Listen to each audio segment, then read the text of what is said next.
অসংখ্য ধন্যবাদ। এরপর বক্তব্য দিবেন আমাদের 3 নম্বর বিবেকানন্দ অঞ্চলের সম্মানীয় প্রধান মনীষা গুচ্ছেদ মহাশয়।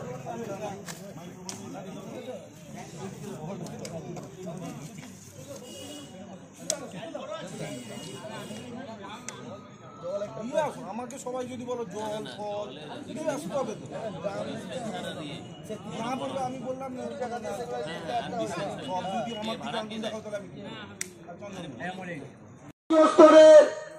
শিল্পীরা এই আন্দোলনে সামিল হওয়ার জন্য তারা গান বেঁধেছেন। তারা তাদের জার্সিতে জাস্টিস ফর আরজিকর বলে লিখে তারা খেলাধুলো করছেন। আমাদের প্রতিবেশী দেশ, যে দেশকে আমরা ঘৃণা করি, পাকিস্তানের মতন দেশের ডাক্তাররা এর প্রতিবাদে নেমেছেন।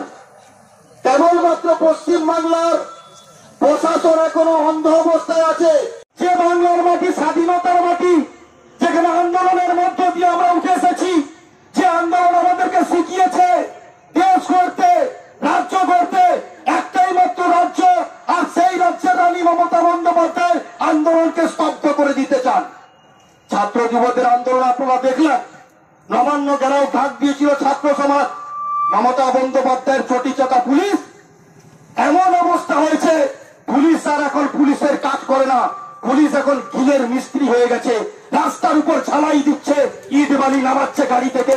ডাক্তার যে বোন, তার যে নির্মম হত্যাকাণ্ড, তার বিচার, আর এই বিচার এই পশ্চিমবাংলার প্রশাসন দিতে পারছে না। সেই জন্য আমরা ভারতীয় জনতা পার্টির পক্ষ থেকে দাবি করছি যে এই পশ্চিমবাংলার প্রশাসক, তার কর্তা মমতা ব্যানার্জি অবিলম্বে তিনি পদত্যাগ করুন। আজকে তারই দাবিতে আজকে সব জায়গায় বিভিন্ন ভাবে বিভিন্ন আন্দোলন সংগঠিত হচ্ছে। সারা পশ্চিমবাংলা নয়, সারা ভারতবর্ষের মানুষ আজকে এই বিক্ষোভে নেমেছেন।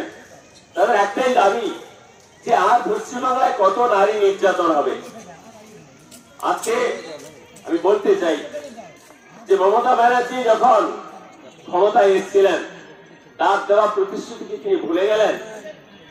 আজকে একটার পর একটা অন্যায় হচ্ছে, দুর্নীতি হচ্ছে, নারী নির্যাতন হচ্ছে, অথচ মমতা ব্যানার্জি প্রশাসকের কর্তা হিসেবে চুপ, কোন রকম কোন মুখে রাতই যাচ্ছেন না, বরঞ্চ বিভিন্ন